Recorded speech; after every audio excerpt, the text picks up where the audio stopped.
ఏ కష్టము లేనప్పుడు రెక్లెస్గా నువ్వైతే నేనేంటి అన్నట్టు ఎవరిని పట్టించుకోకుండా ఈజీగా బతికేస్తాడు.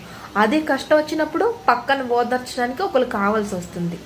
ఓదార్చి వాళ్ళు ఉంటే ఓకే, లేకపోతే ఎత్తుక్కుంటారు. నన్ను ఎవరు ఓదారుస్తారు అని ఎత్తుక్కుంటారు. దానికోసం వీళ్ళ జీవితంలో జరిగిన వీళ్ళ ప్లస్లు మైనస్లు అన్నీ మొత్తం అంతా చెప్పేసి ఓదారుస్తాడు కదా అనుకుని ఓదార్పు కోరుకుంటారు. ఎవరైనా ఓదారుస్తారు. శత్రువైనా అన్ని మాటలు వినేసాక అయ్యో ఊరుకో పర్వాలేదులే అని ఎవరైనా చెప్తారు. మీరేం చేశారు? మీ జీవితాన్ని మొత్తం పట్టుకెళ్ళి వాళ్ళ చేతుల్లో పెట్టేశారు.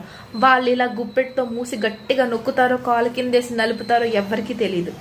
బాధ వస్తే బాధపడండి. మీ బాధని మీరే తగ్గించుకోవడానికి ప్రయత్నించండి, తీర్చుకోవడానికి ప్రయత్నించండి. పక్క మనిషి ఓదారుస్తాడని డిపెండ్ అవ్వకండి. అర్థమైందా?